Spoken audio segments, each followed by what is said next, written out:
President Trump is heading to Capitol Hill tonight and is expected to outline part of his budget plan before a joint session of Congress.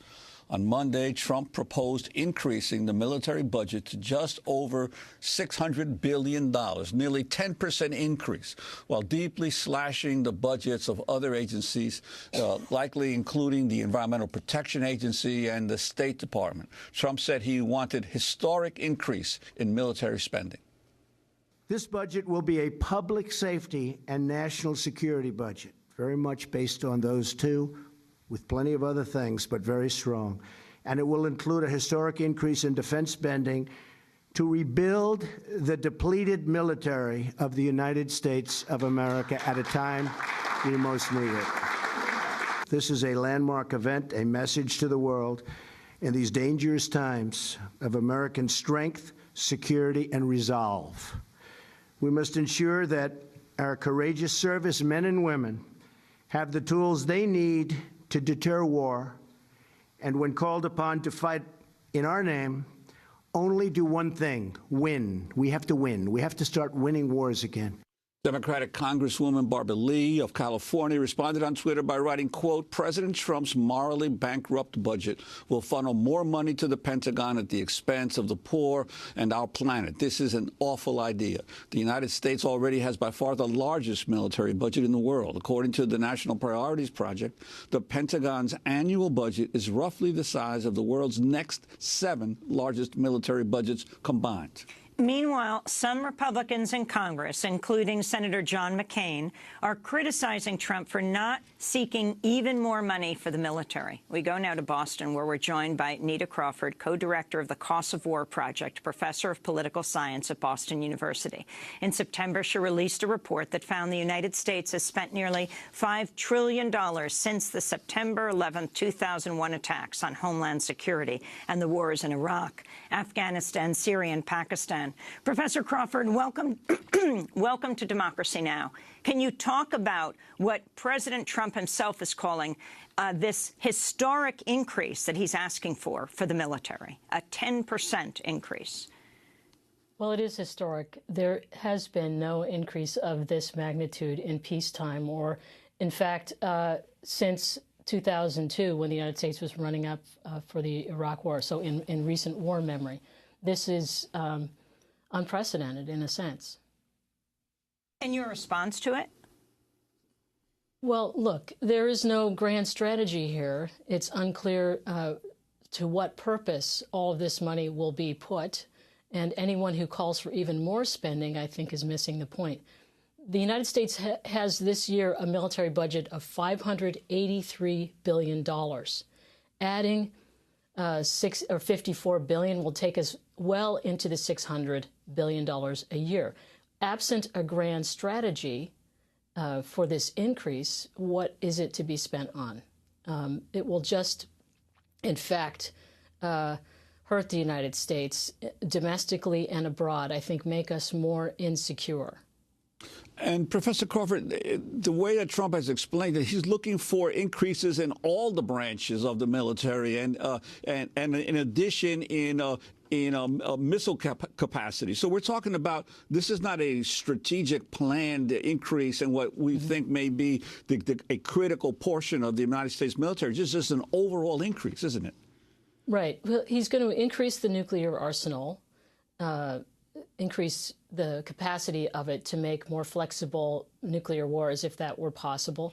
He's going to increase the size of the Army, increase the size of the Marines, and increase the surface and submarine force of the United States Navy. The United States already has more than a dozen aircraft carriers, many submarines. We don't really need to increase the size of the Navy. It can do what it needs to do, but it's unclear what it needs to do. There is no larger picture here other than more is better. That isn't, to me, a plan. And in fact, the United States could decrease its military spending by 10%, 20%, in fact, and be just as safe, probably more safe. Isn't this, in effect, an increased militarization of the society? Because the president is also proposing a 10,000 increase in Border Patrol agents. It almost seems he's basically redirecting much of the budget into militarizing American society. Well, it's already the case that more than half of all discretionary spending is spent on the military.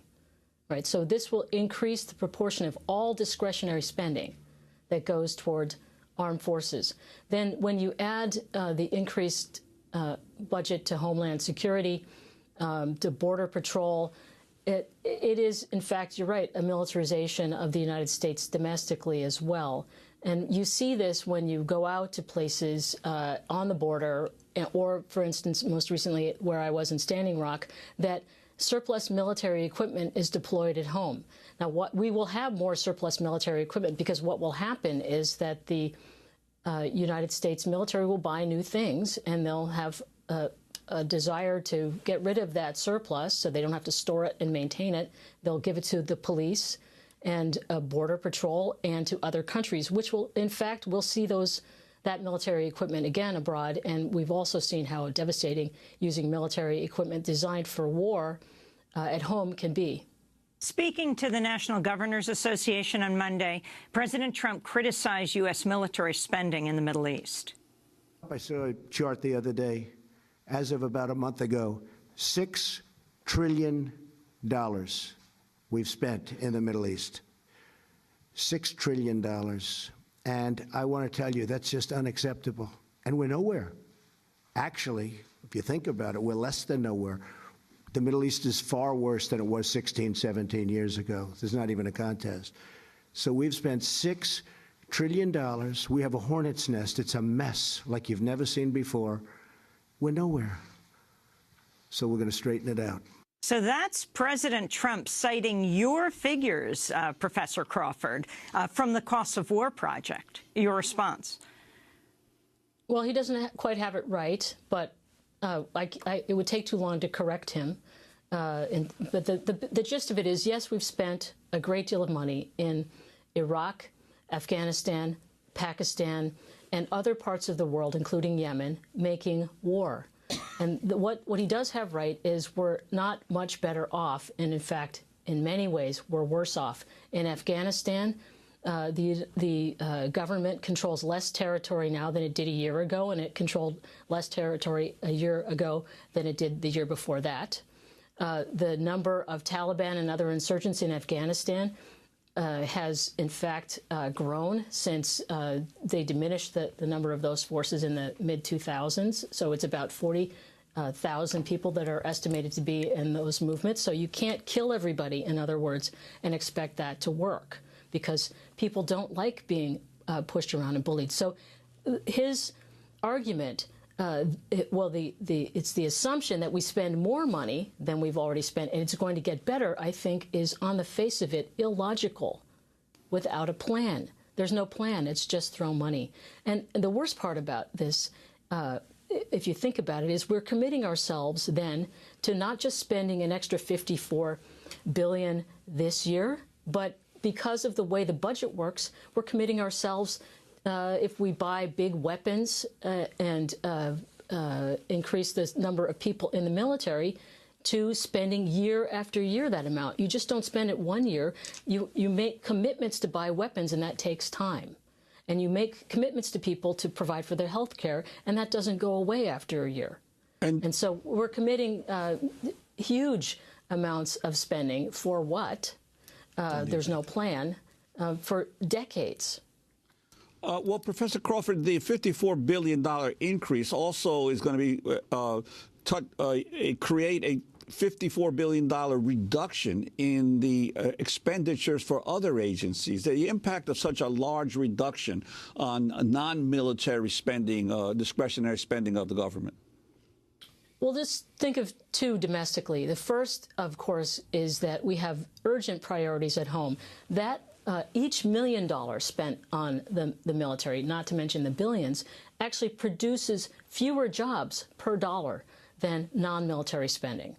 That's been clear for decades, and it actually, again, is illogical to think that this is going to help the United States domestically. Secondly, I think it's obvious that the militarization of the budget means that not just jobs are lost, but opportunities are lost in the future to do important work. Then there are international consequences for such increases in spending and a corresponding decrease in, let's say, environmental protection. As the climate gets worse, unrest grows. Then it becomes a self-fulfilling prophecy that there's great unrest in the world. As we decrease spending on diplomacy, the things where the United States could make a positive difference through diplomacy, that is not war, diminish because it's already been underemphasized. The last several secretaries of defense have asked the United States to increase money on climate and on diplomacy, the State Department. They've wanted just the opposite of what this government is proposing. And of course, President Trump has just said that they're going to vastly decrease the budget for the State Department. As Reuters reports, more than 120 retired U.S. generals and admirals urged Congress Monday to fully fund U.S. diplomacy and foreign aid, saying elevating and strengthening diplomacy and development alongside defense are critical to keeping America safe. I wanted to ask you lastly, Professor Crawford, about President Trump calling for a new nuclear arms race. Again, what for? The United States already has several thousand nuclear weapons ready to be deployed, that is, used against adversaries. These weapons are capable of destroying much of the planet, right? There's no reason, in fact, to develop more accurate or more easily used nuclear options other than the quest to maintain superiority. But we're already superior. What it does, in fact, is increase the incentive for our adversaries to increase the quality and the quantity of their nuclear forces. It's absurd.